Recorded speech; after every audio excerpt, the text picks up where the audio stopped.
Real নয়। আমি তোমাদের সকলকে স্বাগত জানাই আমার এই ভার্চুয়াল ক্লাসরুমে। কোভিড-19 অতিমারীর কারণে তোমরা আমরা সকলেই ঘরবন্দি। তবে ঘরবন্দি হলেও দৈনন্দিন কর্মকাণ্ড কিন্তু থেমে যায়নি। কাজ করার ধরন পাল্টেছে, শুরু হয়েছে ওয়ার্ক ফ্রম হোম কালচার। আর তোমরা আমার প্রিয় ছাত্রছাত্রীরা পড়াশোনা নিশ্চয়ই করছো। তোমাদের প্রস্তুতি এই করোনা আবহে যাতে বিঘ্নিত না হয় তার জন্য উচ্চ মাধ্যমিক শিক্ষা সংসদ প্রায় সকল বিষয়ের মডেল কোশ্চেন পেপার প্রকাশ করেছে। ইংরেজি বিষয়ে সংসদ 34টি সেট নিয়ে একটি বই প্রকাশ করেছে 16 জুলাই 2020। 2021 সালে উচ্চ মাধ্যমিক পরীক্ষার ইংরেজি বিষয়ের প্রশ্ন কেমন হবে তার সঙ্গে পরিচয় ঘটানো এবং তোমাদের পরীক্ষার পূর্ণাঙ্গ প্রস্তুতির জন্যই সংসদের এই মহতী প্রয়াস। আর তোমাদের প্রস্তুতিতে সাহায্য করবার জন্য আমি গৌরাঙ্গ দাস আজ model question paper with answer কিতে সংযোজিত গ্রামার বিষয়ের ভয়েস চেঞ্জের প্রশ্নগুলো কিভাবে সলভ করতে হবে তা দেখাবো। আশা করি তোমরা প্রত্যেকেই এর দ্বারা উপকৃত হবে। তাহলে আর কথা নয়, শুরু করি আজকের টপিক ভয়েস চেঞ্জ।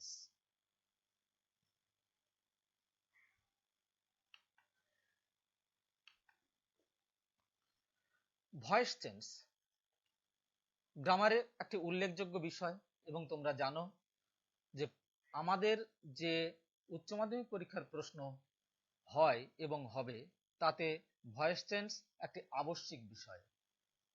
একটি প্রশ্ন এখান থেকে থাকবেই এবং প্রশ্নগুলো হবে টেক্সট বেস, অর্থাৎ টেক্সটের কোনো সেন্টেন্সই এখানে সংযোজিত হবে। তাই টেক্সটের প্রশ্নগুলো যে আমরা যদি সলভ করতে পারি আমাদের অনেক কাজে আসবে। তোমরা সবাই জানো ভয়েস চেঞ্জ 3 রকমের: অ্যাক্টিভ ভয়েস, প্যাসিভ ভয়েস আর কোয়াসি প্যাসিভ।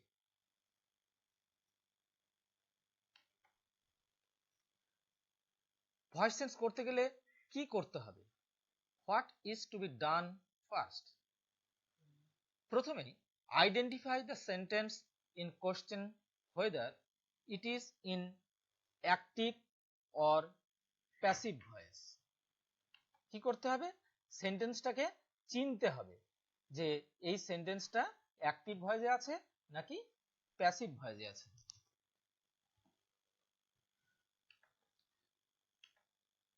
তারপরের কাজ identify the subject and the object. প্রত্যেকটা সেন্টেন্সের সাবজেক্ট এবং অবজেক্টকে শনাক্ত করতে হবে।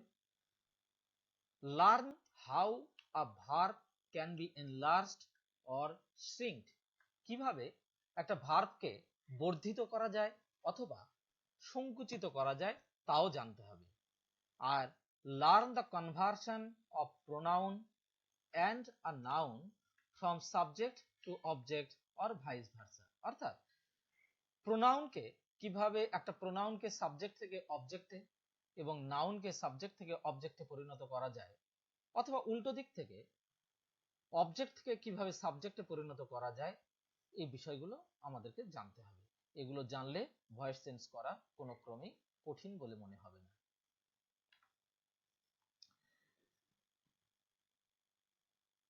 কিভাবে প্রোনাউন এবং নাউনকে সাবজেক্ট থেকে অবজেক্টে পরিণত করা যায় তা এখানে দেখানো হয়েছে।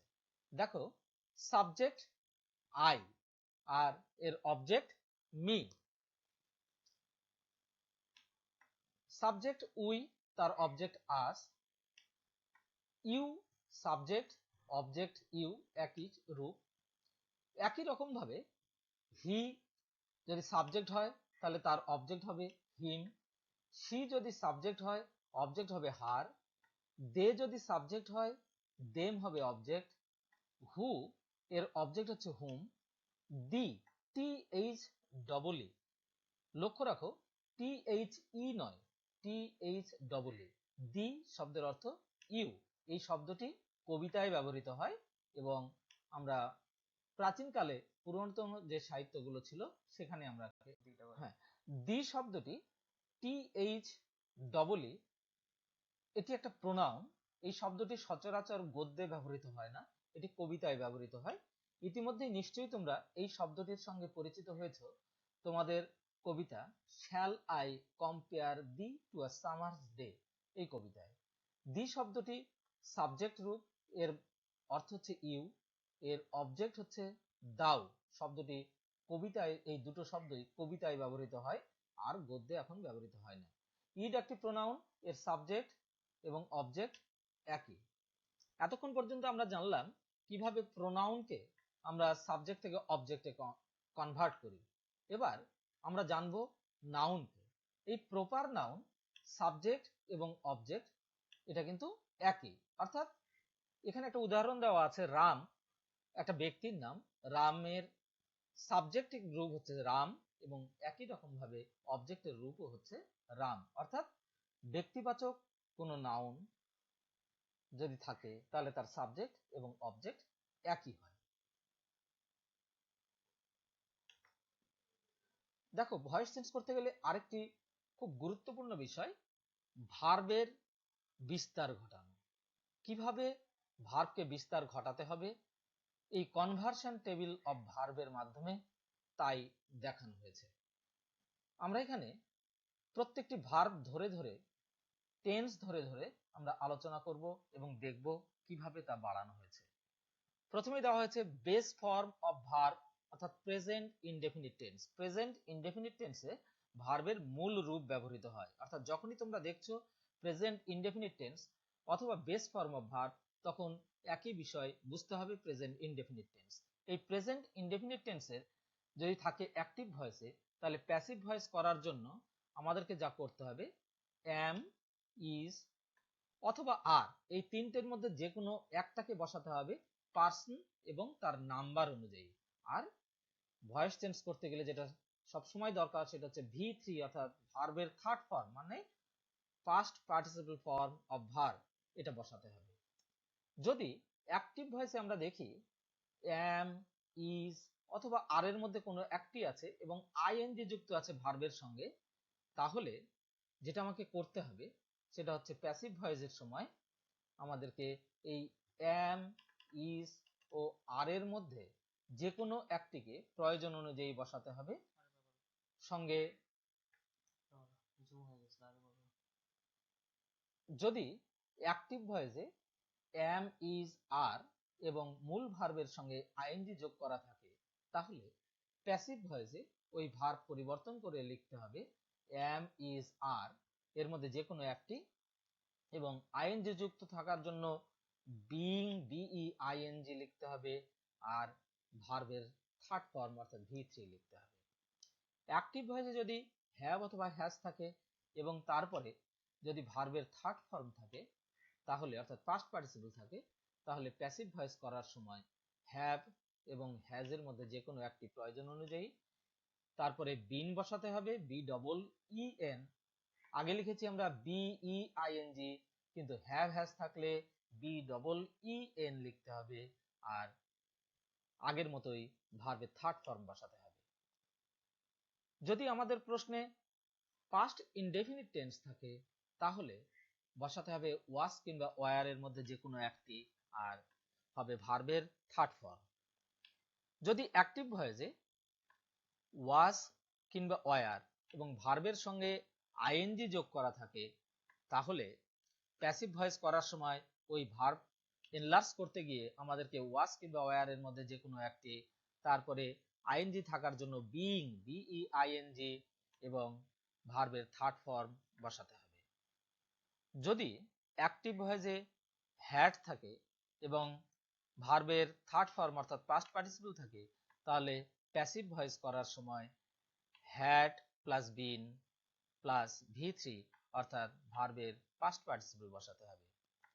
যদি অ্যাক্টিভ ভয়েসে শ্যাল বা উইল এবং তারপর ভার্বের মূল রূপ থাকে, তাহলে প্যাসিভ ভয়েস করার সময় শ্যাল বা will plus be plus V3 অর্থাৎ ভার্বের থার্ড ফর্ম বসাতে হবে, পাস্ট পার্টিসিপল ফর্ম বসাতে হবে। যদি অ্যাক্টিভ ভয়েসে শ্যাল হ্যাভ অথবা উইল হ্যাভ থাকে এবং তারপরে ভার্বের থার্ড ফর্ম থাকে, তাহলে ভয়েসে শ্যাল হ্যাভ অথবা উইল হ্যাভ থাকে এবং তারপরে ভার্বের থার্ড ফর্ম থাকে, তাহলে প্যাসিভ ভয়েস করার সময় শ্যাল হ্যাভ বিন অথবা উইল হ্যাভ বিন এবং ভার্বের থার্ড ফর্ম বসাতে হবে। অ্যাক্টিভ ভয়েসে যদি মোডাল অক্সিলারি থাকে, মোডাল অক্সিলারি তোমরা নিশ্চয়ই চেনো, can, could, shall, should, will, would, may, might, এগুলো হচ্ছে মোডাল অক্সিলারি। এই মোডাল অক্সিলারির যে কোনো একটি যদি থাকে এবং তারপরে ভার্বের অবশ্যই মূল রূপ থাকবে, তাহলে প্যাসিভ ভয়েস করার সময় যে মোডাল অক্সিলারিটি প্রশ্নে দেওয়া আছে সেই মোডাল অক্সিলারিটিকেই লিখতে হবে, তারপরে বি লিখতে হবে এবং তারপরে মূল ভার্বের থার্ড ফর্ম বসাতে হবে। এবার আসি আরেকটি রূপ, টু প্লাস ভার্বের বেস ফর্ম। এই টু প্লাস ভার্বের বেস ফর্ম, এটাকে আমরা বলি ইনফিনিটিভ। অর্থাৎ ইনফিনিটিভের যদি ভয়েস চেঞ্জ করতে হয়, তাহলে টু প্যাসিভ ভয়েসে টু প্লাস বি প্লাস ভার্বের থার্ড ফর্ম বসাতে হবে। এই যে দুটো কনভার্সনের টেবিল তোমাদেরকে দেখানো হলো, এই টেবিল দুটো সব সময় তোমাদের মনের মধ্যে রাখতে হবে, তাহলে ভয়েস চেঞ্জ করতে একটুও অসুবিধে হবে বলে আমার মনে হয় না।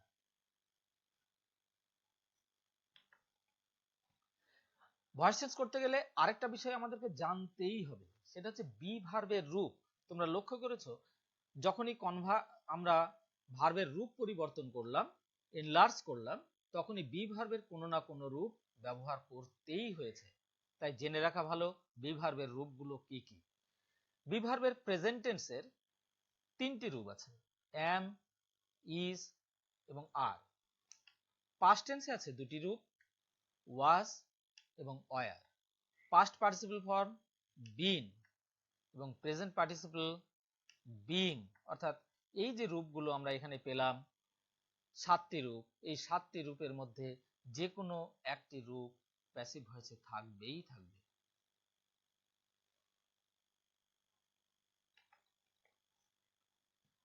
List of the words that matters little. Voice চেঞ্জের মধ্যে এমন কিছু কিছু শব্দ থাকতে পারে যে শব্দগুলো ভয়েস চেঞ্জ পরিবর্তন করার জন্য কোনো রকম ভাবেই তাদের উপস্থিতি প্রভাব বিস্তার করে না। শব্দগুলো হোয়েন,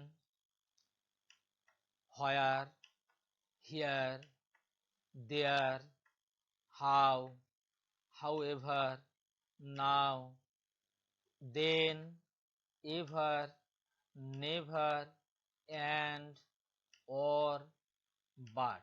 অর্থাৎ এই শব্দগুলো যদি অ্যাক্টিভ ভয়েসে থাকে, তাহলে একই রকম ভাবে তারা প্যাসিভ ভয়েসেই থাকবে।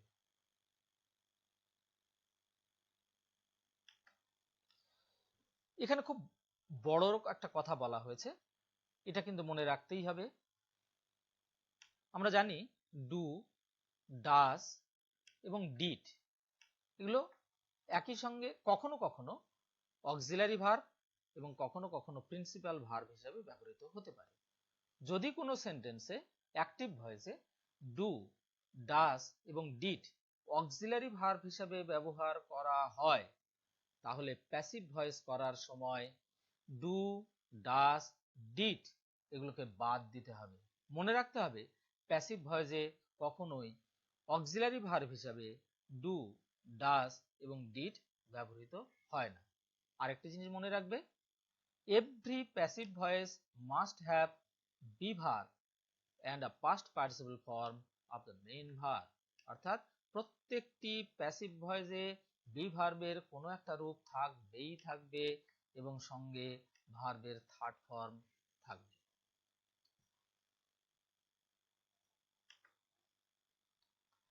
Identification of passive voice. Passive voice কিভাবে চেনা যায়? প্যাসিভ ভয়েস চেনার জন্য একটু আগেই উল্লেখ করা হয়েছে, প্যাসিভ ভয়েসে বি ভার্ব থাকবে, যে কোনো একটা রূপে থাকতেই হবে এবং সঙ্গে ভার্বের পাস্ট পার্টিসিপল ফর্ম থাকবে। অর্থাৎ তোমাদের সামনে এমন একটা সেন্টেন্স দেওয়া হয়েছে যে সেন্টেন্সে বি ভার্বের কোনো একটি রূপ আছে এবং সঙ্গে ভার্বের থার্ড ফর্ম আছে, তাহলে নির্দ্বিধায় তোমরা বলতে পারো সেন্টেন্সে প্যাসিভ ভয়েস।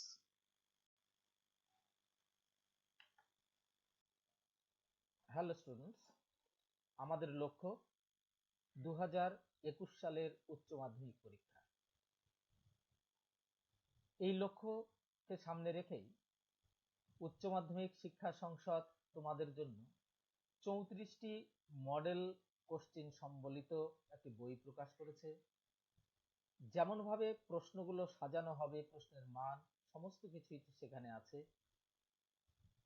সেখানে আনসার কি আছে, কিন্তু গ্রামারের কোনো আনসার সেখানে করে দেওয়া নেই। আজ এখানে আমি ওই কোশ্চেন পেপারে থাকা ভয়েস চেঞ্জগুলো, যে প্রশ্নগুলো দেওয়া আছে, সেই প্রশ্নগুলো কিভাবে উত্তর করতে হয় তা হাতে কলমে করে দেখাবো। দেখো, তোমাদের প্রত্যেকেরই বই আছে। সেই বইয়ের সেট নম্বর 1, পেজ নম্বর 1 এবং কোশ্চেন নম্বর 4 এর 1 প্রশ্ন,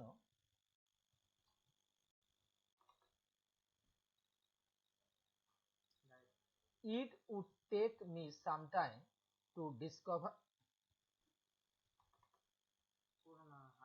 হাত দিইনি তো।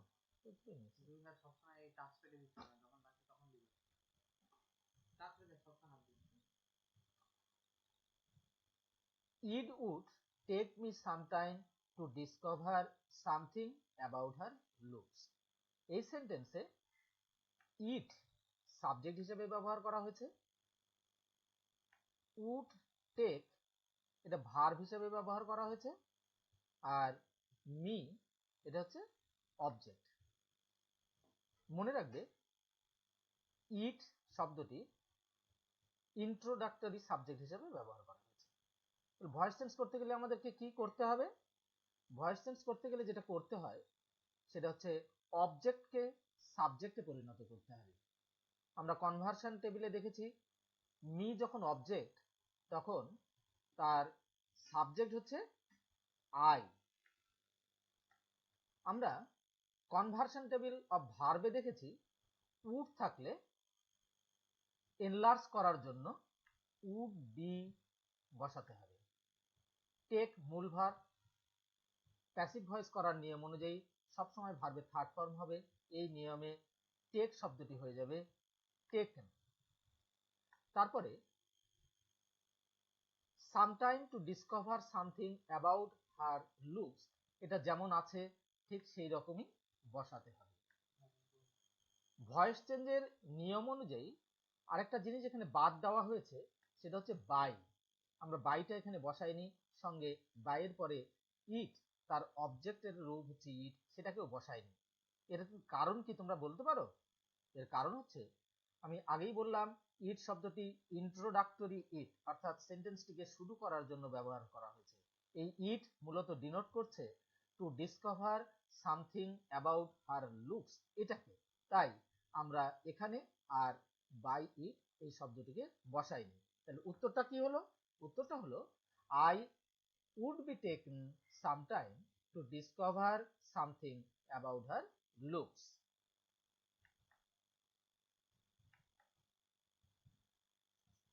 Next question, set number 2, page number 7.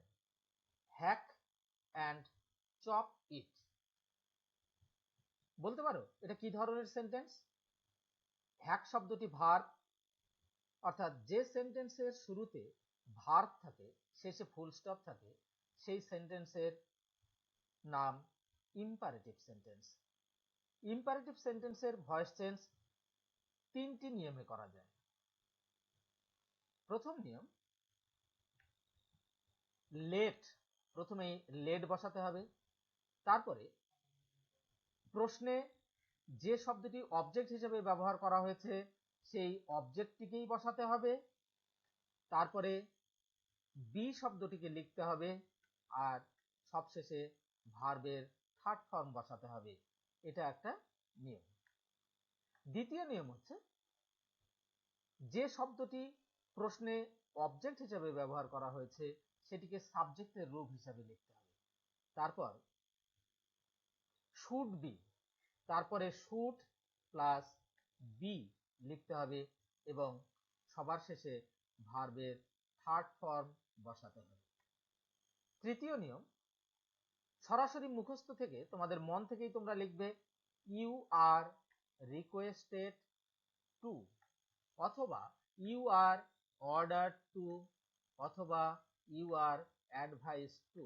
অর্থ অনুযায়ী এই তিনটি রিকোয়েস্টেড টু, অর্ডার টু অথবা অ্যাডভাইস টু লিখবে এবং তারপরে সেন্টেন্সটি যেমন আছে ঠিক সেরকম ভাবেই লিখে দিতে হবে।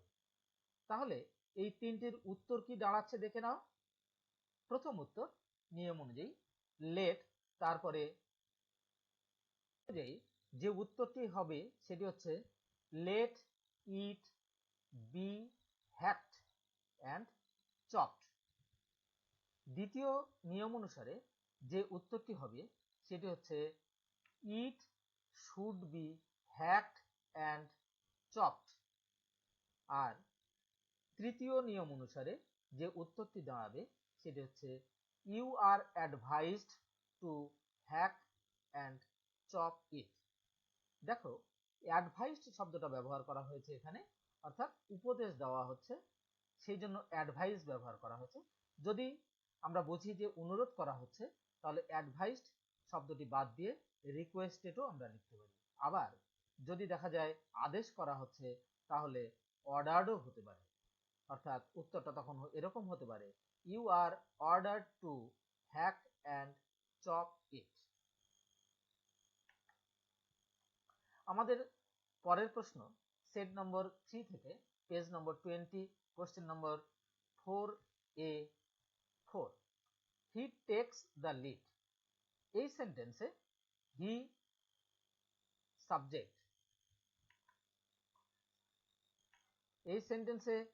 Subject, takes verb, the lead object. অর্থাৎ এটাকে পরিবর্তন করার জন্য যেটা করতে হবে সেটা হচ্ছে অবজেক্টকে সাবজেক্টে পরিণত করতে হবে। দ্য লিড এটা অবজেক্ট হিসাবে ওখানে ব্যবহৃত হয়েছে। উত্তর লেখার সময় সাবজেক্ট হবে দ্য লিড। এরপর বি ভার্বের রূপ, যেহেতু টেক্স প্রেজেন্ট ইনডেফিনিট টেন্স, এই প্রেজেন্ট টেন্সকে ডিনোট করার জন্য আমরা এখানে ব্যবহার করব ইজ ভার্বটিকে। টেক শব্দের থার্ড ফর্ম টেকন, তারপরে নিয়ম অনুযায়ী বাই বসাতে হবে এবং হি এর অবজেক্ট হিম। তাই উত্তরটি হলো the lead is taken by him. আমাদের চতুর্থ প্রশ্ন সেট 7 থেকে পেজ নম্বর 38, কোশ্চেন নম্বর 4 এর 2। Shall I compare thee to a summer's day.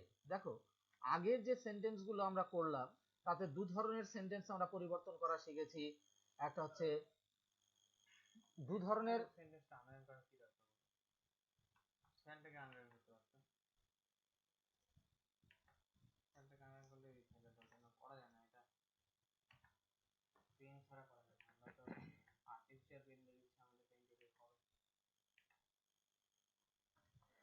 Shall I compare thee to a summer's day.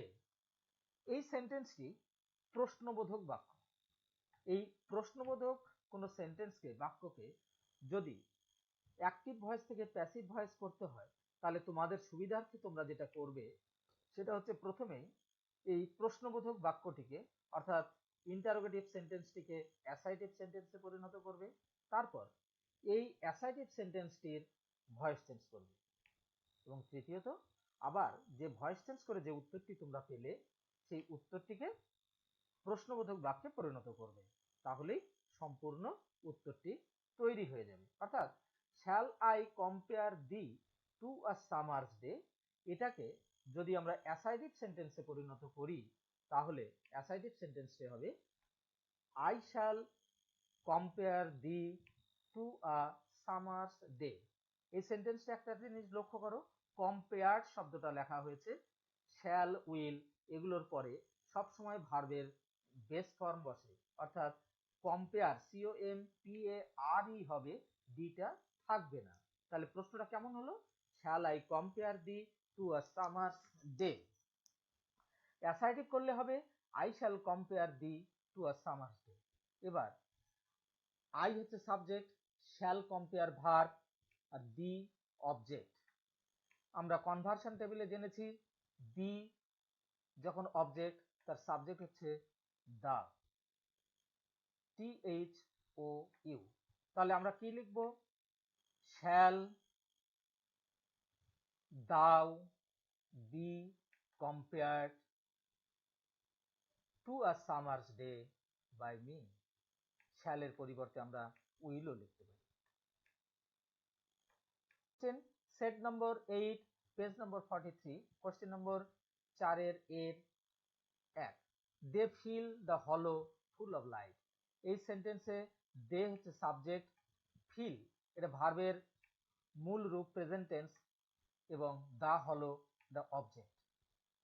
Voice change করার জন্য অবজেক্টকে সাবজেক্টে পরিণত করতে হবে, অর্থাৎ দা হলো এটা সাবজেক্ট হিসেবে ব্যবহৃত হবে, দা হলো। ফিল প্রেজেন্ট টেন্স, তাই প্রেজেন্ট টেন্স বোঝানোর জন্য ইজ এই অক্সিলারি ভার্বটাকে এখানে ব্যবহার করতে হচ্ছে। আর ফিল শব্দের থার্ড ফর্ম অর্থাৎ V3 ফিল্ড, এই ফিল্ড শব্দটা আমরা এখানে লিখলাম। ফুল অফ লাইট যেমন ছিল সেটা সেরকমই থেকে যাবে। তারপরে বাই এবং দে যখন সাবজেক্ট, তার অবজেক্ট হচ্ছে দেম, তাই দেম। তাই উত্তরটা হলো দে, দা হলো, ভুল হচ্ছে, the hall is filled full of light by them.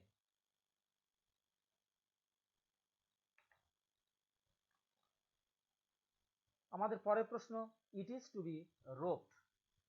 প্রথমেই এই সেন্টেন্সটিকে আইডেন্টিফাই করতে হবে, অর্থাৎ এই সেন্টেন্সটি কোন ভয়েসে আছে সেটা জানতে হবে। এই সেন্টেন্সটিতে দেখো টু এর পরে বি ব্যবহার করা হয়েছে এবং রোপড এটা ভার্বের থার্ড ফর্ম, অর্থাৎ to plus be plus V3 সমান প্যাসিভ ভয়েস, অর্থাৎ it is to be roped. আরো একটি জিনিস লক্ষ্য করতে হবে, এখানে বাই শব্দটি প্যাসিভ উহ্য করা আছে, বাই শব্দটি নেই, এবং বাইয়ের পরে কে কাজটি করছে সেটিও উহ্য আছে। আমরা ধরে নিই বাইয়ের পরে আস শব্দটি আছে, তাহলে প্রশ্নটি এরকম অবস্থায় কি এসে দাঁড়াচ্ছে? It is to be roped by us. তাহলে এবার দেখো ভয়েস চেঞ্জ করা খুবই সুবিধাজনক হবে। আস, এই আস শব্দের সাবজেক্ট হচ্ছে আস উই, তাহলে আমরা এখানে তারপরে লিখবো হ্যাভ, অথবা আমরা আরও লিখতে পারি। এবার আমাদেরকে টু বি রোপড, এটা ইনফিনিটিভের ভয়েস, তাই বি শব্দটা প্যাসিভ ভয়েসে ব্যবহার করা হয়েছিল, এখানে বি শব্দটাকে বাদ দিতে হবে। টু এবং টু এর পরে সবসময় ভার্বের বেস ফর্ম বসে, তাই রোপড শব্দের বেস ফর্ম রোপ হলো, এবং ইট সাবজেক্ট ওখানে ছিল, এখানে ইট এই সেন্টেন্সে এসে অবজেক্ট হলো, অর্থাৎ উত্তরটি এসে দাঁড়াচ্ছে উই হ্যাভ টু রোপ ইট। আরটা আমরা এখানে দিতেও পারি, নাও দিতে পারি। সেন্টেন্সটা এরকমও হতে পারত, উই আর টু রোপ ইট। যখন আমরা উই আর টু কথাটা লিখব তখন কিন্তু এখানেও আরেকটা প্যাসিভ ভয়েস হবে। Am I clear to you? Okay.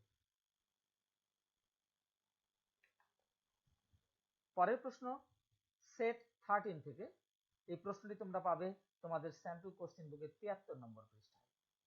My parents were widely regarded as an ideal couple. নিশ্চয়ই এই সেন্টেন্সটিকে তোমরা আইডেন্টিফাই করতে পারছো। এই সেন্টেন্সটির মধ্যে লক্ষ্য রাখো ওয়ার শব্দটি দেওয়া আছে এবং ভার্বের থার্ড ফর্ম রিগার্ডেড দেওয়া আছে, অর্থাৎ যদি কোনো সেন্টেন্সে বি ভার্বের রূপ থাকে এবং তারপরে ভার্বের থার্ড ফর্ম থাকে, তাহলে সেই সেন্টেন্সটি অবশ্যই প্যাসিভ ভয়েস হবে। এখানে দেখো মাঝখানে WIDELY শব্দটি দেওয়া আছে, এটি একটি অ্যাডভার্ব। আমরা ধরে নিতে পারি যে ওয়াইডলি শব্দটি নেই, একটা মাত্রা যোগ করার জন্য ওয়াইডলি শব্দটাকে ব্যবহার করা হয়েছে। তাহলে সেন্টেন্সের রূপটি তোমাদের বুঝতে খুব সুবিধা হবে। মাই parents war regarded as an ideal couple. সেন্টেন্সেও দেখো লক্ষণীয় একটা বিষয়, এখানেও বাই উজ্জ আছে। তাহলে কারা আমার বাবাকে রিগার্ড করে, আমরা ধরে নিচ্ছি এখানে অবজেক্ট পিউপিল অর্থাৎ জনগণ, এবং এটা তোমাদের বুঝতে কোনো অসুবিধা নেই কারণ এটা টেক্সটেরই লাইন পিউপিল। তাহলে এবার প্রশ্নটা এসে কি দাঁড়াচ্ছে, এবার যে প্রশ্নটা তোমাদের এখানে এসে দাঁড়ালো সেটা হচ্ছে my parents were widely regarded as an ideal couple by pupil.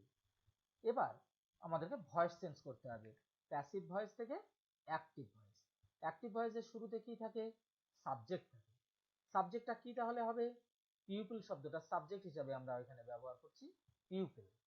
Widely, আমরা পিউপিল শব্দটিকে এখানে সাবজেক্ট হিসাবে লিখছি। এরপরে প্রশ্নটি লক্ষ্য রাখো, my parents were widely regarded, were regarded, এই ওয়্যার রিগার্ডেড নির্দেশ করে যে সেন্টেন্সটি পাস্ট ইনডেফিনিট টেন্সে আছে, অর্থাৎ আমরা অ্যাক্টিভ ভয়েসটিকে পাস্ট ইনডেফিনিট টেন্সে পরিণত করব।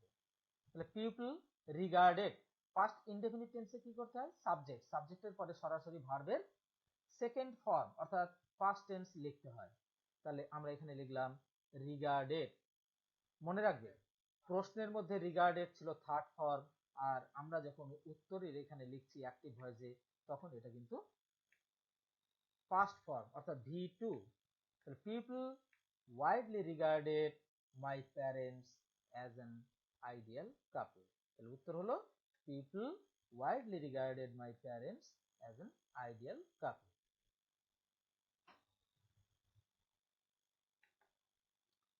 আমাদের পরের প্রশ্ন 78 নম্বর পৃষ্ঠা থেকে, you have already been answered.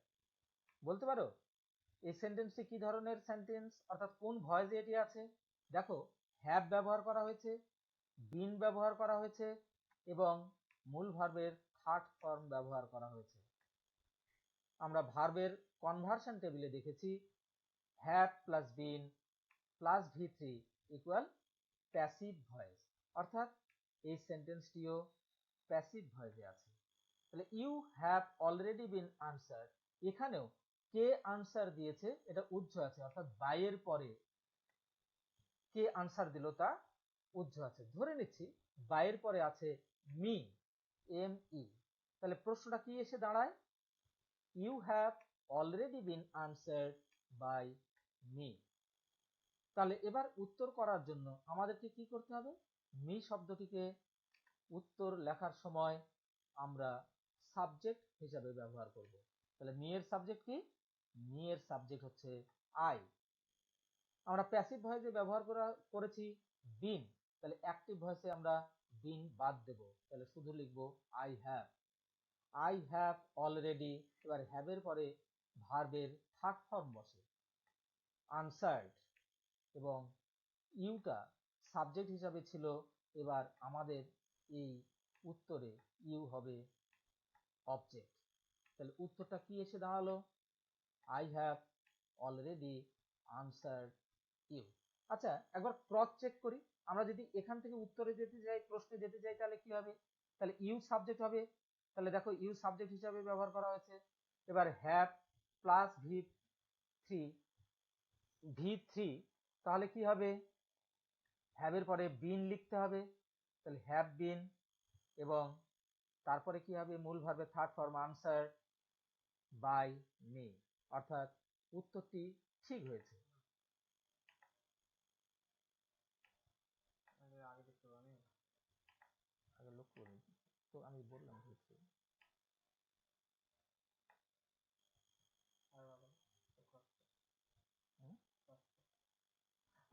আচ্ছা ক্রস চেক করে দেখা যাক, আমরা যদি এই উত্তরটিকে প্রশ্ন হিতে পরিণত করি তাহলে কি হবে, ইউ, ইউ এই সেন্টেন্সে অবজেক্ট আছে, ইউটার সামনে গিয়ে সাবজেক্ট হবে অর্থাৎ ইউ। হ্যাভ থাকলে আমরা ব্যবহার করতে শিখেছি হ্যাভ বিন, তাহলে ইউ হ্যাভ বিন আনসার্ড, মূল ভার্বের থার্ড ফর্ম বাই মি। আর অলরেডি এটা একটা অ্যাডভার্ব, এর কোনো রকম পরিবর্তন নেই, হ্যাভের পরে ছিল, হ্যাভের পরেই আমরা রাখবো। তাই উত্তরটি যে ঠিক হয়েছে এটা আমরা বলতেই পারি। পরের প্রশ্ন সেট 15 থেকে 83 নম্বর পৃষ্ঠার প্রশ্ন। The hermit was digging the ground in front of his heart.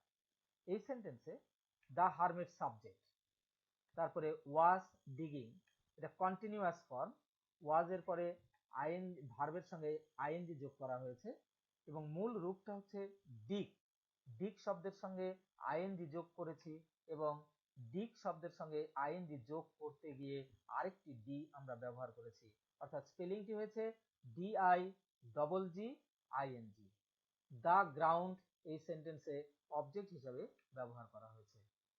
In front of his heart, অর্থাৎ কোনো ফ্রেজ যদি প্রিপোজিশন দিয়ে শুরু হয় তাহলে তা কখনোই সাবজেক্ট হিসাবে ব্যবহৃত হতে পারে না, এটা মনে রাখতে হবে। তাহলে ওটা এই প্রিপোজিশন যুক্ত ফ্রেজ এই সেন্টেন্সে in front of his heart, এই ইন দিয়ে শুরু হওয়া, ইন হচ্ছে প্রিপোজিশন, অর্থাৎ প্রিপোজিশনাল কোনো ফ্রেজ যদি থাকে তা সেন্টেন্সের সাবজেক্ট হিসেবে ব্যবহৃত হতে পারে না। তাহলে যেটা প্রিপোজিশনাল ফ্রেজ সেটা প্রশ্নে যেমন থাকে সেটি উত্তরেও ঠিক একই রকম ভাবেই থেকে যায়। এই সেন্টেন্সের subject the hermit, verb was digging এবং অবজেক্ট দ্য গ্রাউন্ড। তাই ভয়েস চেঞ্জ করার সময় অবজেক্টকে সাবজেক্টে পরিণত করতে হবে। দ্য গ্রাউন্ড আমরা কনভার্সন টেবিলে দেখেছি ওয়াজ এবং তারপরে ভার্বের সঙ্গে আইএনজি যদি থাকে তাহলে বিং শব্দটি লিখতে হয়, তাহলে ওয়াজ বিং। ডিগ এই ভার্বের থার্ড ফর্ম হচ্ছে dug, DUG, by the hermit. আর in front of his heart যেমন ছিল ঠিক সেরকমই থাকবে। তাই উত্তরটি হলো the ground was being dug by the hermit in front of his heart. Okay, পরের প্রশ্ন 16 নম্বর সেট থেকে 88 পৃষ্ঠায়। I wanted a pair of blue suede shoes. এই সেন্টেন্সে আই সাবজেক্ট, ওয়ান্টেড ভার্বের সেকেন্ড ফর্ম অর্থাৎ past tense, a pair of blue suede shoes এই পুরোটাই এই সেন্টেন্সে অবজেক্ট হিসাবে ব্যবহার করা হয়েছে, অর্থাৎ এটি একটি পাস্ট ইনডেফিনিট টেন্সে লেখা সেন্টেন্স। তাহলে এটাকে ভয়েস চেঞ্জ করার জন্য আমরা অবজেক্টকে সাবজেক্টে পরিণত করব, অর্থাৎ এ pair of blue suede shoes এটিকে সাবজেক্ট হিসাবেই এখানে লিখব। এই এ pair of blue suede shoes এটা সাবজেক্ট, যেহেতু এটা পাস্ট টেন্স তাই আমরা এখানে ওয়াজ ব্যবহার করছি, আর মূল ভার্বের থার্ড ফর্ম ওয়ান্টেড এটাকে লিখছি এবং বাই মি। লক্ষ্য রাখো a pair of blue suede shoes, শেষে শুজ এটা একটা প্লুরাল নাম্বার, কিন্তু যখন এ পেয়ার বলা হয়েছে এ pair of blue suede shoes তখন আমরা পুরোটাকেই একটা সিঙ্গুলার নাম্বার হিসাবে ব্যবহার করেছি। তাই সাবজেক্ট ভার্ব এগ্রিমেন্ট হিসাবে সিঙ্গুলার যদি সাবজেক্ট হয় তাহলে তারপরে ভার্বের সিঙ্গুলার ফর্ম বসাতে হয় এবং এই নিয়ম অনুসারে এ pair of blue suede shoes এর পরে ওয়াজ এই ভার্বটিকে ব্যবহার করা হয়েছে। তাই উত্তরটি হলো a pair of blue suede shoes was wanted by me.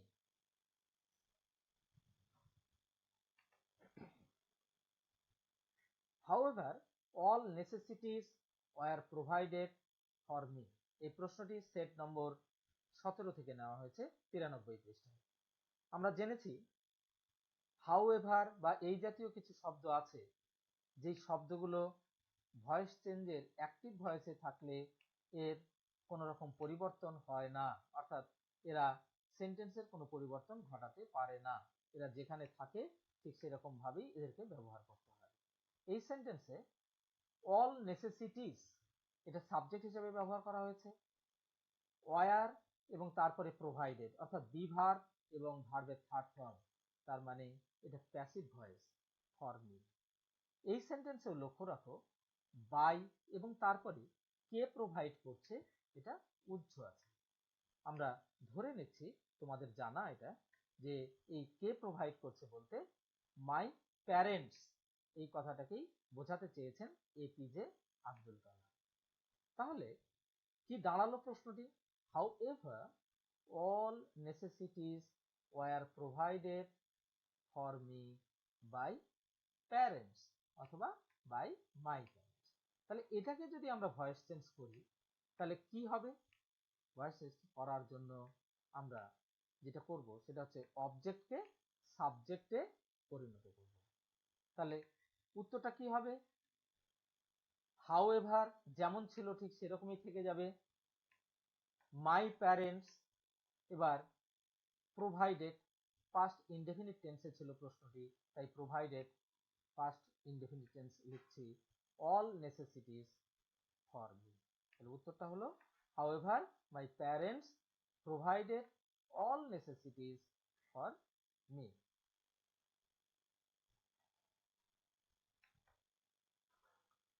Then I made a mistake. 18 number সেটের প্রশ্ন, 98 পৃষ্ঠায় আছে।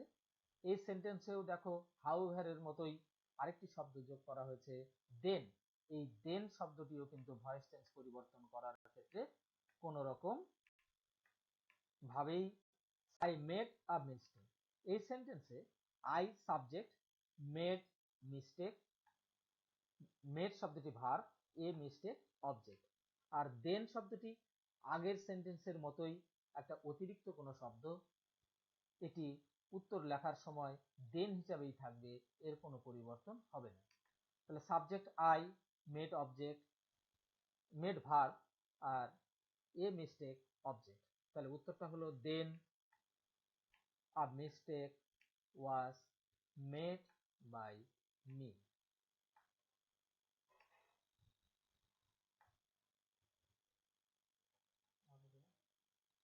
আমাদের বোঝা যাচ্ছে তো? উত্তরটা হলো then a mistake was made by me. আমাদের পরের প্রশ্ন, set number 19, page number 104, question number 4A4. His answer filled me with strange energy and enthusiasm. সেন্টেন্সটি লক্ষ্য রাখো, his answer filled me. His answer subject হিসেবে ব্যবহার করা হয়েছে, ফিল্ড এটা ভার্বের সেকেন্ড ফর্ম পাস্ট টেন্স, এটা এখানে ভার্ব, আর মি অবজেক্ট। বাকি শব্দ with strange energy and enthusiasm, আগেই বলেছি প্রিপোজিশনাল কোনো ফ্রেজ যদি সেন্টেন্সে ব্যবহার হয় সেটা উত্তরে ঠিক একই রকম ভাবেই ব্যবহৃত হবে, এর কোনো পরিবর্তন ঘটবে না। তাহলে ভয়েস চেঞ্জ করার জন্য আমরা মি কে সাবজেক্টে পরিণত করব। মি এর সাবজেক্ট আমরা জেনেছি আই, অর্থাৎ আই। ফিল্ড এটা পাস্ট ইনডেফিনিট টেন্সে প্রশ্নটি ছিল, তাই অক্সিলারি ভার্ব হিসাবে এখানে ওয়াজ নিয়ে আসা হয়েছে, আর ফিল্ড শব্দটি থার্ড ফর্ম ফিল্ড, সেই ফিল্ডই এখানে লেখা হয়েছে, অর্থাৎ আই ওয়াজ ফিল্ড। তারপরে আছে with strange energy and enthusiasm, এটা একই রকম ভাবে থেকে গেল।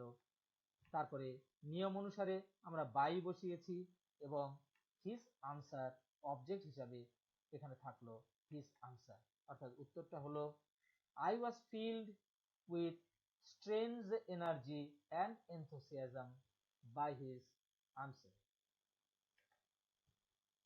আমাদের পরের প্রশ্ন 20 নম্বর সেট থেকে, I have endeavored to understand the fundamental truths revealed to me by my father. প্রশ্নটি লক্ষ্য রাখো, I have endeavored এই জায়গাটি প্রেজেন্ট পারফেক্ট টেন্সে, আবার তারপরে টু আন্ডারস্ট্যান্ড এটা ইনফিনিটিভ। ভয়েস চেঞ্জ করার সময় এই দুটো জায়গাকেই লক্ষ্য রাখবে, অ্যাক্টিভ থেকে প্যাসিভ করার সময় এই দুটো জায়গাকেই লক্ষ্য রেখেই ভয়েসটিকে পরিবর্তন করতে হবে। I subject, have endeavoured to understand, এই পুরোটাই ভার্ব, দুরকম ভার্ব, হ্যাভ এন্ডেভার্ড পারফেক্ট টেন্সের ভার্ব, টু আন্ডারস্ট্যান্ড এটা ইনফিনিটিভ ভার্ব।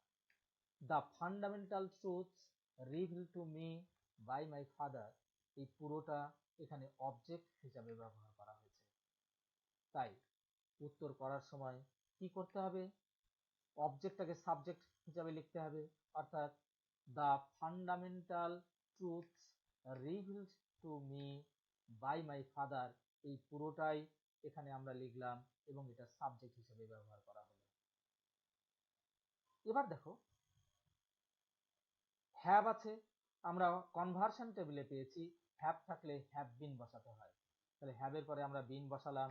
এন্ডেভার্ড এটা ভার্বের থার্ড ফর্ম এখানে থেকে গেল। আবার কনভার্সন টেবিলেই আমরা জেনেছি ইনফিনিটিভের ভয়েস চেঞ্জ করার জন্য টু এর পরে বি নিয়ে আসতে হয়। তাই এখানে টু এর পরে আমরা বি লিখেছি এবং বি এর পরে ভার্বের থার্ড ফর্ম বসে। আন্ডারস্টুড, আন্ডারস্ট্যান্ড শব্দটি ছিল ভার্বের প্রেজেন্ট ফর্ম আর আন্ডারস্টুড হচ্ছে ভার্বের থার্ড ফর্ম। তাহলে উত্তরটা হলো the fundamental truths revealed to me by my father have been endeavoured to be understood. আমরা ব্রেকেটে বাই মি শব্দটাকে রেখেছি। কি পরিষ্কার হয়েছে? নিশ্চয়ই পরিষ্কার হয়েছে।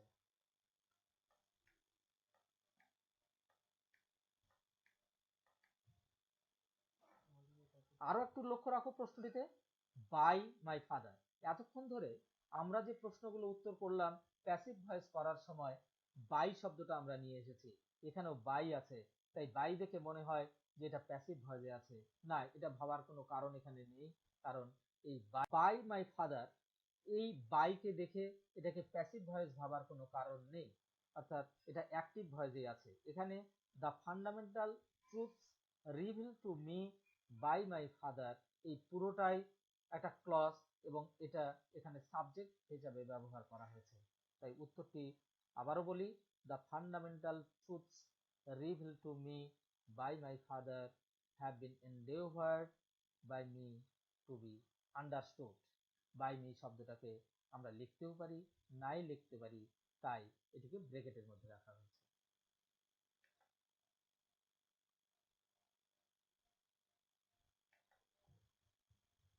পরের প্রশ্ন, few girls can resist flattery. এই সেন্টেন্সে few girls subject, can resist verb, flattery object. এই ক্যান এটা একটা মোডাল অক্সিলারি। আমরা ভয়েস চেঞ্জ করার জন্য জেনেছি যে যখন মোডাল অক্সিলারি থাকে তখন সেই মোডাল অক্সিলারির যে অক্সিলারিটি থাকে সেটিকেই লিখতে হয় উত্তর লেখার জন্য, এবং তারপরে ভার্বকে এনলার্জ করার জন্য বিই শব্দটিকে ব্যবহার করতে হবে এবং মূল ভার্বের থার্ড ফর্ম বসাতে হবে।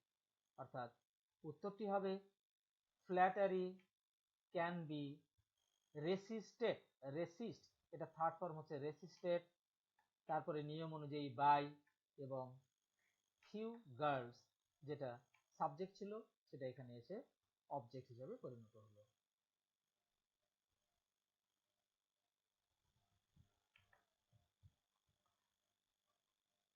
পরের প্রশ্ন 23 নম্বর সেট থেকে, পেজ নম্বর 123, কোশ্চেন নম্বর 4 এর 2। I did not see you. এই সেন্টেন্সে I subject, did not see এই পুরোটা ভার্ব হিসেবে ব্যবহার করা হয়েছে এবং ইউ অবজেক্ট। আমরা ভয়েস চেঞ্জ করার জন্য যেটা জানবো সেটা হচ্ছে ইউকে সাবজেক্টে পরিণত করতে হবে, আইকে অবজেক্টে পরিণত করতে হবে। ইতিমধ্যেই তোমরা জেনেছো এখানে এই সেন্টেন্সে ডিড শব্দটি অক্সিলারি ভার্ব হিসেবে ব্যবহার করা হয়েছে, অর্থাৎ সেন্টেন্সটিকে নেগেটিভ সেন্টেন্সে পরিণত করার জন্য আমরা ডিড শব্দটিকে নিয়ে এসেছি। ইতিমধ্যেই জেনেছো যে ডিড, ডু অথবা ডাজ এগুলো যদি অক্সিলারি ভার্ব হিসাবে কোনো সেন্টেন্সে ব্যবহৃত হয় তাহলে প্যাসিভ ভয়েস করার সময় সেগুলোকে অবশ্যই বাদ দিতে হবে। তাহলে উত্তরটি হবে এইরকম, you were not seen by me. You শব্দের পরে সবসময় ভার্বের প্লুরাল ফর্ম বসে, সেই জন্য টেন্স নির্দেশ করতে ওয়াজ না বসিয়ে আমরা ওয়ার ব্যবহার করলাম, এবং সি এর থার্ড ফর্ম হচ্ছে সিন, নিয়ম অনুসারে বাই বসিয়েছি এবং আই এর অবজেক্ট মি। অর্থাৎ উত্তরটি হলো you were not seen by.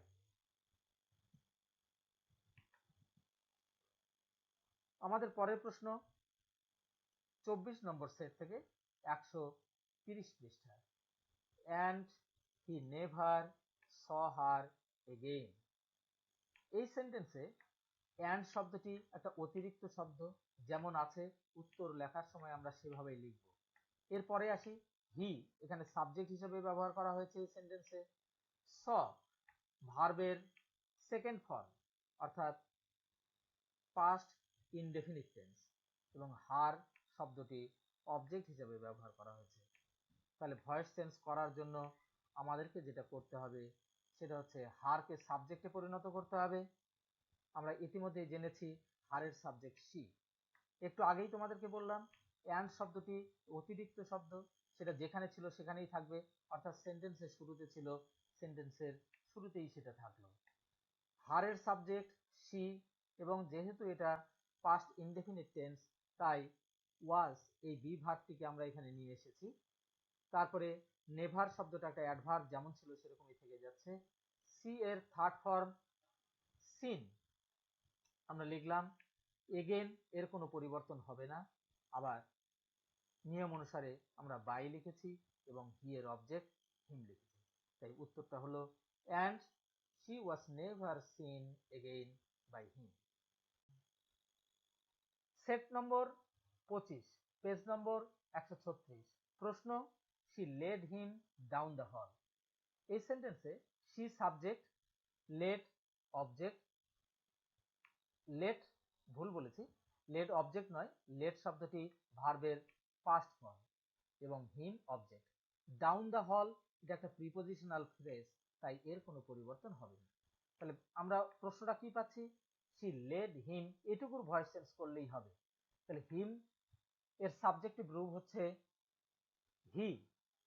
Lead শব্দটি পাস্ট টেন্সে আছে, তাই পাস্ট টেন্স বোঝানোর জন্য হি এর পরে অক্সিলারি ভার্ব হিসাবে আমরা ওয়াজ শব্দটিকে নিয়ে আসছি।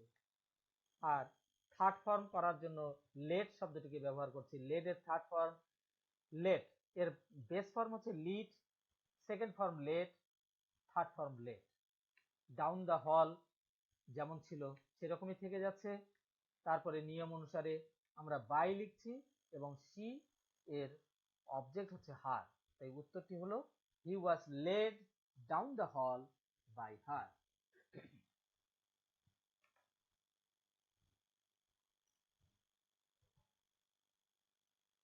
Set number 26, page number 142।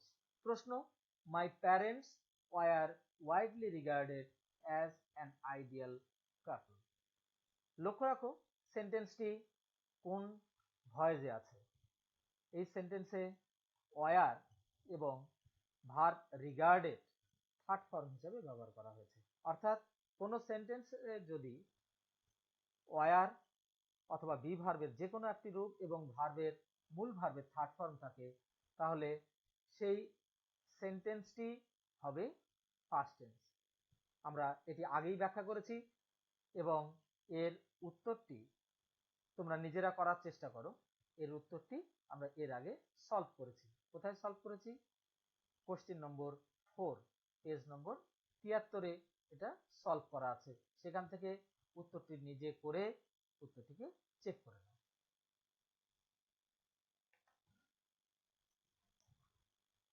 Set number 27, page number 148। Do you see any animals? এই সেন্টেন্সটি ইন্টারোগেটিভ সেন্টেন্সে আছে। আমরা এর আগেই জেনেছি কিভাবে ইন্টারোগেটিভ সেন্টেন্সের কোনো সেন্টেন্সকে ভয়েস চেঞ্জে পরিণত করতে হয়। অর্থাৎ আগের মতনই আবার তোমরা এই সেন্টেন্সটিকেও অ্যাসার্টিভ সেন্টেন্সে পরিণত করে নেবে। এটাকে অ্যাসার্টিভ সেন্টেন্স করলে যেটা দাঁড়াবে সেটা হচ্ছে you see any animals. You হচ্ছে সাবজেক্ট, সি হচ্ছে verb, any animals object. Voice change করলে হবে any animals are seen by you. এবার আমাদের কাজ সেন্টেন্সটিকে প্রশ্নবোধক বাক্যে পরিণত করা। অর্থাৎ অ্যাসার্টিভ সেন্টেন্সে যে উত্তরটি আমরা পেয়েছি সেটিকে প্রশ্নবোধক যদি করি তাহলে দাঁড়াবে এরকম। সাবজেক্টের আগে কোনো প্রশ্নবোধক বাক্যকে যদি আমরা অ্যাসার্টিভ সেন্টেন্সে পরিণত করি তাহলে সাবজেক্টের পরে ভার্ব বসাতে হয়। আবার অ্যাসার্টিভ সেন্টেন্সের কোনো সেন্টেন্সকে যদি ইন্টারোগেটিভ সেন্টেন্সে পরিণত করি তাহলে আমরা সাবজেক্টের আগে অক্সিলারি ভার্বকে বসাবো। সেই নিয়ম অনুসারে এনি অ্যানিমেলস এর আগে আমরা আর শব্দটিকে ব্যবহার করেছি, ভার্বটিকে অক্সিলারি ভার্বটিকে ব্যবহার করেছি এবং তারপরে নিয়ম অনুসারে V3 অর্থাৎ সিন ব্যবহার করেছি এবং তারপরে বাই ইউ দিয়েছি। অর্থাৎ প্রশ্ন অনুযায়ী উত্তরটি হলো are any animals seen by you? পরের প্রশ্ন 28 নম্বর সেটের প্রশ্ন, they all answered his questions differently. এই সেন্টেন্সে subject they, answered verb, his questions এটা হচ্ছে অবজেক্ট। অল শব্দটি মাত্রা বোঝাতে, দে এর মাত্রা বোঝাতে অল শব্দটিকে ব্যবহার করা হয়েছে। অল যেমন আছে আমরা সেভাবেই ব্যবহার করব। তাহলে এটাকে প্যাসিভ ভয়েস করার জন্য কি করতে হবে? All, they all answered his questions, এই হিজ কোশ্চেনস অবজেক্টকে সামনে নিয়ে আসতে হবে, অর্থাৎ সাবজেক্টে পরিণত করতে হবে।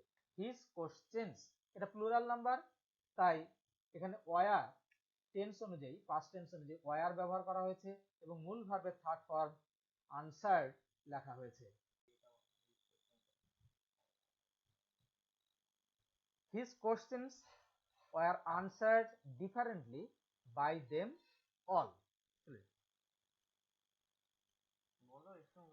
His questions এটা প্লুরাল নাম্বার, এই নিয়ম অনুসারে এখানে আমরা প্লুরাল নাম্বারের পরে ভার্বের প্লুরাল ফর্ম ওয়ার আমরা ব্যবহার করেছি এবং ভার্বের থার্ড ফর্ম আনসার্ড। প্রশ্নে আনসার্ড ব্যবহার হয়েছিল সেকেন্ড ফর্ম হিসাবে, আর উত্তর লেখার সময় আনসার হলো, আনসার্ড শব্দটি হলো থার্ড ফর্ম।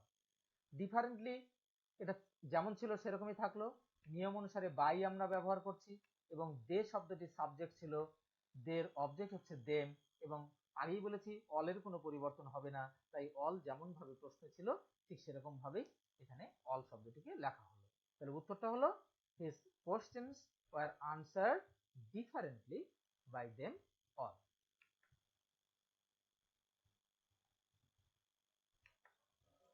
আমাদের পরের প্রশ্ন 29 নম্বর সেট থেকে 162 পৃষ্ঠার প্রশ্ন। She would place a banana leaf before me. এই সেন্টেন্সে she সাবজেক্ট, would place এটা হচ্ছে অবজেক্ট, a banana leaf এটা হচ্ছে,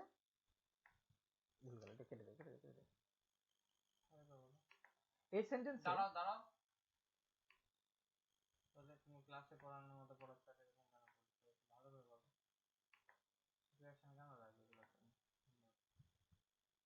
She would place a banana leaf before me. এই সেন্টেন্সে she subject, would place verb, a banana leaf এটা হচ্ছে অবজেক্ট। আমাদেরকে ভয়েস চেঞ্জ করার জন্য অবজেক্টকে সাবজেক্টে পরিণত করতে হবে। তাহলে অবজেক্ট কি? অবজেক্ট হচ্ছে এ ব্যানানা লিফ। মি কিন্তু অবজেক্ট নয়, মনে রাখবে। এর আগেই বলেছি যে বিফোর প্রিপোজিশন যুক্ত কোনো ফ্রেজ সাবজেক্ট হিসাবে ব্যবহৃত হতে পারে না। এখানেও বিফোর মি এটা কিন্তু সাবজেক্ট হিসাবে ব্যবহৃত হতে পারছে না। তাহলে এ ব্যানানা লিফ এটা হচ্ছে subject, a banana leaf. Would থাকলে আমরা কনভার্সন টেবিলে পেয়েছি যে উড এর পরে বি বসাতে হয়, অর্থাৎ উড বি, এবং তারপরে ভার্বের থার্ড ফর্ম প্লেস, এই প্লেস শব্দের third form placed. Before me যেমন ছিল সেরকমই থাকবে। এই নিয়ম অনুসারে ভয়েসটি পরিবর্তন করার জন্য পর যে উত্তরটি এসে দাঁড়াবে সেটা হচ্ছে a banana leaf would be placed before me by her. আমাদের পরের প্রশ্ন 30 নম্বর সেটের প্রশ্ন, the water was then carried home for the invalids. এই যে সেন্টেন্সটি তোমরা দেখছো, এই সেন্টেন্সে ওয়াজ এবং ক্যারিড শব্দটি ব্যবহার করা হয়েছে। ওয়াজ হচ্ছে বি ভার্বের রূপ এবং ক্যারিড ভার্বের থার্ড ফর্ম। তোমরা নিশ্চয়ই ইতিমধ্যে এটাকে আয়ত্ত করেই ফেলেছো যে ওয়াজ এবং তারপরে ভার্বের থার্ড ফর্ম যদি থাকে তাহলে এটা প্যাসিভ ভয়েস হবে। হ্যাঁ, এটা প্যাসিভ ভয়েস, তবে এখানেও লক্ষণীয় বাই এবং তারপরে অবজেক্ট উজ্জ রয়েছে। তোমরা জানো যে এটা সেই ইনভ্যালিড যারা, তাদের আত্মীয় স্বজনের কথা বলা হয়েছে। আমরা সেই রিলেটিভ শব্দটাকে এখানে ব্যবহার করতে পারি অথবা দে শব্দটাকে আমরা ব্যবহার করতে পারি। ধরে নিচ্ছি আমরা ব্যবহার করছি দেম শব্দটিকে, অর্থাৎ প্রশ্নটি হচ্ছে the water was then carried home for the invalids by them. তাহলে সাবজেক্ট পরিণত হবে দেম শব্দটি। তাহলে দেম শব্দের সাবজেক্ট কি? আমরা জেনেছি দেম শব্দের সাবজেক্ট দে, তাহলে আমরা লিখলাম দে। এবার দেন এর কোনো পরিবর্তন হবে না, কনভার্সন টেবিলেই আমরা জেনেছি, তাহলে দেন যেমন ছিল সেরকমই থাকবে। তাহলে দেন তারপরে ভার্বের পাস্ট ফর্ম বসাতে হবে, কারণ প্রশ্নটি পাস্ট ইনডেফিনিট টেন্সে আছে। তাই ক্যারিড, দেন ক্যারিড, অর্থাৎ they then carried the water home for the invalids. এটাই উত্তর। উত্তরটা কি দাঁড়ালো? They then carried the water home for the invalids. এই ফর দ্য ইনভ্যালিডস কিন্তু এখানেও অবজেক্ট হিসেবে ব্যবহৃত হয়নি, কারণ এটাও একটা প্রিপোজিশনাল ফ্রেজ। প্রশ্ন 31 নম্বর পৃষ্ঠার প্রশ্ন, my aunt is meeting me there. My aunt এটা সাবজেক্ট, ইজ মিটিং এটা ভার্ব, এবং মনে রাখবে এটা প্রেজেন্ট কন্টিনিউয়াস টেন্সে আছে, মি অবজেক্ট, আর দেয়ার অ্যাডভার্ব, এর কোনো পরিবর্তন হবে না, যেমন ছিল বা আছে ঠিক সেরকম ভাবেই উত্তরে এটাকে ব্যবহার করতে হবে। তাহলে উত্তর লেখার জন্য আমরা কি করব? মি এটাকে সাবজেক্টে পরিণত করব। তাহলে মি এর সাবজেক্ট আই। দেখো মাই আন্ট এর সঙ্গে ইজ ব্যবহার করেছি, অর্থাৎ প্রশ্নে ইজ আছে, আমরা উত্তরে ব্যবহার করছি অ্যাম। এটাকেই বলে সাবজেক্ট ভার্ব এগ্রিমেন্ট, অর্থাৎ আই এর পরে ইজ বসে না, আই এর পরে অ্যাম বসে। দুটোই বি ভার্বের রূপ, দুটোই প্রেজেন্ট টেন্সের রূপ, তাই আই এর পরে আমরা অ্যাম বসিয়েছি। আমরা কনভার্সন টেবিলে জেনেছি যদি আইএনজি থাকে ভার্বের সঙ্গে যোগ, তাহলে প্যাসিভ ভয়েস করার জন্য বিইং বিই আইএনজি লিখতে হয় এবং তারপরে ভার্বের থার্ড ফর্ম লিখতে হয়। মিটিং এর মূল রূপ হচ্ছে মিট MEET এবং এর থার্ড ফর্ম মেট। দেয়ার শব্দের কোনো পরিবর্তন হবে না, যেমন আছে সেরকমই থাকবে, অর্থাৎ নিয়ম অনুসারে বাই লিখতে হবে এবং আন্ট সাবজেক্ট হিসাবে ব্যবহার করা হয়েছিল, এখানে অবজেক্ট হিসাবে ব্যবহার করার জন্য মাই আন্ট শব্দটা মাই আন্ট থেকে যাবে, অর্থাৎ উত্তরটি হলো I am being made there by my aunt. আবার একটা সেন্টেন্স আমরা পেলাম 32 নম্বর সেটে 181 পৃষ্ঠায়। Pick up my pocket book. Pick শব্দটি ভার্ব এবং শেষে আছে ফুল স্টপ। নিশ্চয়ই বুঝতে অসুবিধে নেই, এটি ইনফিনিটিভ, এটা ইম্পারেটিভ সেন্টেন্স, ভার্ব দিয়ে শুরু হয়েছে। আর ইম্পারেটিভ সেন্টেন্সের ভয়েস টেন্স 3 রকম ভাবে করা যায়, করে ফেলো উত্তরগুলো।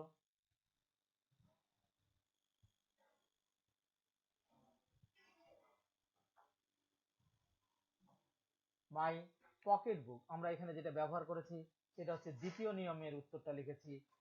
এখানে অবজেক্ট প্রথম সেন্টেন্সে যে প্রশ্নটি দেওয়া আছে pick up my pocket book, এই pick up my pocket book এই প্রশ্নে মাই পকেট বুক এটা অবজেক্ট এবং পিক আপ ভার্ব, তাই অবজেক্টকে সাবজেক্টে পরিণত করতে হবে ইম্পারেটিভ সেন্টেন্সের দ্বিতীয় নিয়ম অনুসারে, অর্থাৎ মাই পকেট বুক সাবজেক্ট হিসেবে ব্যবহৃত হলো। তারপরে নিয়ম অনুসারে শুড বসাতে হবে, তারপরে বি বসাতে হবে এবং সবার শেষে ভার্বের থার্ড ফর্ম ব্যবহার করতে হবে।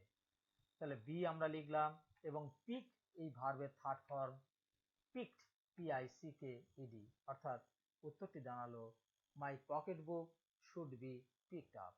বাকি দুটো সেন্টেন্সে তোমরা উত্তরটিকে দুটো নিয়মে উত্তরটিকে করার চেষ্টা করো এবং নিজে নিজে তাকে যাচাই করো। আমাদের পরের প্রশ্ন 33 নম্বর সেটের প্রশ্ন, I would teach you right from wrong. এই সেন্টেন্সে আই হচ্ছে সাবজেক্ট, উড টিচ ভার্ব হিসেবে ব্যবহার করা হয়েছে এবং ইউ এটা অবজেক্ট। রাইট ফ্রম রং এটা কোনো পরিবর্তন হবে না, যেমন আছে সেরকমই থাকবে। তাহলে প্যাসিভ ভয়েস করার জন্য ইউ এই অবজেক্টকে সাবজেক্টে পরিণত করতে হবে। তোমরা নিশ্চয়ই মুখস্থ রেখেছো ইউ এর সাবজেক্ট ইউ, অর্থাৎ এই সেন্টেন্সে ইউ, এবং আমরা জানি shall should will would can could অর্থাৎ মোডাল অক্সিলারির পরে সেই মোডাল অক্সিলারিটাই লিখতে হয় এবং তারপরে বি শব্দটিকে লিখতে হয়, অর্থাৎ এখানে আমরা লিখব ইউ শুড বি কেন? এখানে দেখো উড শব্দটা লেখা আছে, মনে রাখবে ইউ এর সঙ্গে শ্যাল বসে এবং সেই অনুযায়ী উড নয় শুড হবে, SHOULD, SHOULD। তাহলে ইউ শুড এবং তারপরে আমরা ব্যবহার করব বি এবং মূল ভার্বের থার্ড ফর্ম টিচ, এটা হচ্ছে মূল ভার্ব এবং তার third form taught. Right from রং যেমন ছিল সেরকমই থাকবে। তারপরে নিয়ম অনুসারে বাই ব্যবহার করতে হবে এবং আই এর অবজেক্ট হচ্ছে মি। তাই উত্তরটি হলো you should be taught right from wrong by me. আমরা আমাদের প্রশ্ন সম্বলিত বইয়ের একেবারে শেষ পৃষ্ঠায় চলে এসেছি। Set number 34, page number 194, question number 4 এর A5। প্রশ্নটি দেখো, they all answer his questions differently. এটা তোমরা নিজেরাই উত্তর করবে, কারণ এই প্রশ্নের উত্তর 154 পৃষ্ঠায় আমরা সলভ করেছি। নিজেরা প্রশ্নটি সলভ করো, উত্তরটিকে মিলিয়ে দেখো। আশা করি আজকে এই আলোচনা তোমাদের কাজে আসবে। আলোচনাটা যদি তোমাদের কাজে আসে তাহলে আমার পরিশ্রম সার্থক হয়েছে বলে মনে করব। লক্ষ্য রাখো আমার পরের ভিডিওতে, যে ভিডিওতে তোমাদের গ্রামারেরই আরেকটি বিষয় নিয়ে অর্থাৎ ন্যারেশন, যে প্রশ্নগুলো দেওয়া আছে এই প্রশ্ন সম্বলিত বইয়ে তার ন্যারেশনের প্রশ্নগুলো সলভ করে দেওয়া হবে, নিয়ম দেখানো হবে এবং কিভাবে সলভ করা হচ্ছে তা হাতে কলমে করে দেখানো হবে। লক্ষ্য রেখো পরের ভিডিওতে। থ্যাংক ইউ, ভালো থেকো।